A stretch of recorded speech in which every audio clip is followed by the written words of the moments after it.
वैसे तो आप सभी ने पुनर्जन्म को लेकर काफी किस्से और कहानियां सुनी और देखी होंगी, लेकिन आज हम आपको पुनर्जन्म की एक ऐसी सच्ची घटना से रूबरू करवाने जा रहे हैं जिसे जानकर आपको डर भी लग सकता है। हालांकि इस घटना को खुद अमेरिका की वर्जीनिया यूनिवर्सिटी के पुनर्जन्म एक्सपर्ट्स टीम ने भारत आकर खुद इस घटना पर रिसर्च करते हुए इसे पुनर्जन्म की सच्ची कहानी का खिताब दिया था। यह पुनर्जन्म की घटना 5 दशक पुरानी उत्तर प्रदेश के इटावा जिले के सफीपुरा गांव की है। उस दौर में न तो घरों बिजली हुआ करती थी और न ही उस तरह की सुख सुविधाएं जो वर्तमान में हमारे इर्द गिर्द रहती हैं। इसी बीच साल 1968 में एक गरीब ठाकुर परिवार में एक लड़की का जन्म हुआ था। घरवालों ने लड़की का नाम सुमित्रा रखा। उस दौर में गांव में रहने वाले ग्रामीण अपने परिवार का पालन पोषण करने के लिए शहर जाकर नौकरी करते थे। सुमित्रा के पिता भी शहर में नौकरी करते थे। सुमित्रा और उसकी मां घर में अकेली ही रहती थी। एक दिन अचानक उसकी मां की मौत हो गई। मां की मौत के बाद पिता ने उसे अपने रिश्तेदार के घर के रहने के लिए छोड़ दिया और यह सिलसिला काफी समय तक चलता रहा। पिता शहर में नौकरी करते रहे और सुमित्रा अपने रिश्तेदार के यहां ही रहने लगी। आर्थिक स्थिति ठीक न होने के चलते सुमित्रा कभी स्कूल न जा सकी और अकेले होने की वजह से वह काफी परेशान भी रहती थी। जिसके बाद उसके पिता ने मात्र 13 साल की उम्र में ही जगदीश सिंह नाम के आदमी के साथ उसकी शादी करा दी। लेकिन जगदीश भी नौकरी करने के लिए शहर जाता था।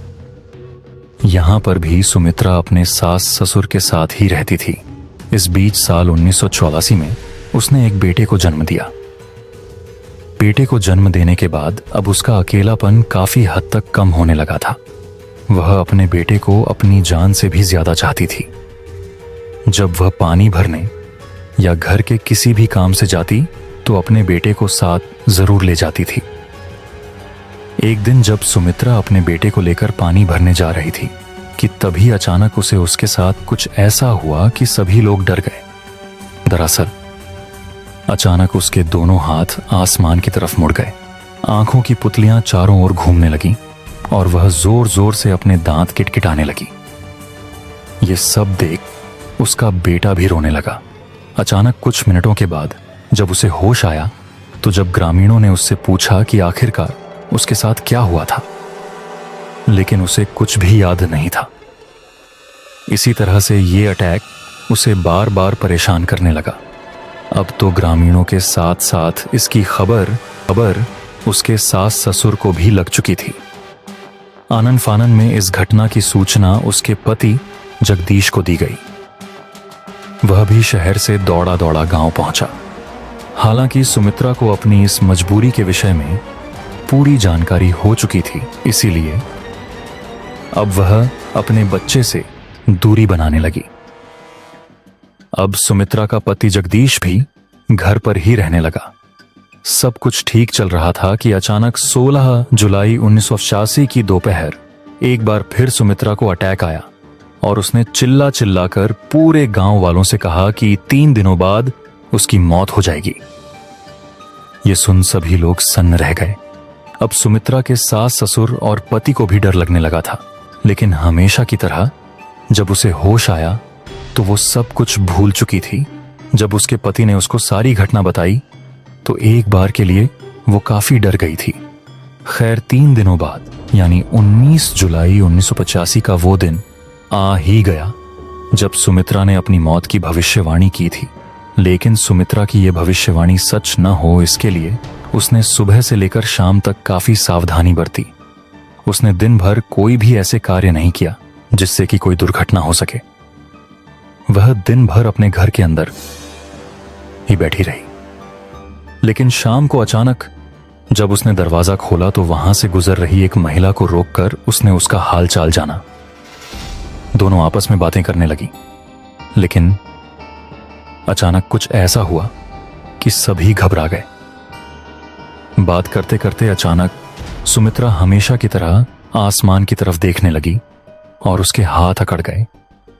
ऐसे में घबराई महिला ने आसपास के लोगों को बुलाकर इकट्ठा कर लिया। सभी लोगों ने सुमित्रा को काफी हिलाया डुलाया, लेकिन कुछ भी नहीं हुआ। जिसके बाद वैद्य जी को बुलाया गया। काफी मशक्कत के बाद सुमित्रा को जमीन पर लिटाया गया। वैद्य ने सुमित्रा का परीक्षण कर उसे मृत घोषित कर दिया। उसकी मौत की खबर पूरे गांव में मुसीबई में आग की तरह फैल गई और सुमित्रा की भविष्यवाणी सच साबित हुई। उधर सुमित्रा की मौत के बाद उसके अंतिम संस्कार की तैयारियां हो रही थीं कि तभी कुछ लोगों ने बताया कि सुमित्रा के शरीर में कुछ हरकत हो रही है। एक बार फिर से वैद्य जी को बुलाया गया। उन्होंने उसे चमत्कार बताते हुए कहा कि मातम करना बंद कर दीजिए, सुमित्रा अभी जिंदा है। सुमित्रा के होश में आने के बाद उसने सभी को पहचानने से इनकार कर दिया। यही नहीं मसी, उसने अपने पति को भी खुद से दूर रहने को बोला। अपनी जान से ज्यादा प्यारे अपने 5 महीने के बेटे को भी वह नहीं पहचान रही थी। लेकिन इस बीच वह रोज एक खत लिखकर अपने पति जगदीश को देकर उसे पोस्ट करने को बोलती।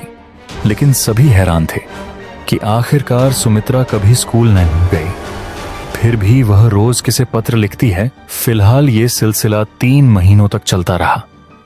20 अक्टूबर को उस गांव में एक आदमी आया और उसने ग्रामीणों से सुमित्रा के विषय में जानकारी जुटाई। उसने बताया कि सुमित्रा उसे 3 महीनों से पत्र लिख रही है। जिसके बाद सुमित्रा के पति ने उससे पूछा कि आप कौन हैं, तो उसने बताया कि उसका नाम रामसिया त्रिपाठी है। वह इटावा जिले के दिबियापुर गांव का रहने वाला है। पेशे से वह एक लेक्चरर है। उसकी बात सुनकर सुमित्रा दौड़ी चली आई और उसने उस आदमी को पिताजी कहकर बुलाया और कहा कि पिताजी, मैं सुमित्रा नहीं बल्कि आपकी बेटी शिवा त्रिपाठी हूं। यह सुनकर सभी हैरान रह गए। हालांकि इस बात को लेकर रामसिया काफी परेशान थे, तो सबूत के तौर पर उन्होंने सुमित्रा उर्फ शिवा को उनकी बेटी की शादी का एल्बम दिखाया। जिसके बाद सुमित्रा से खुद को शिवा बताने वाली महिला ने फोटो में दिख रहे एक के बाद एक लोगों को पहचान लिया।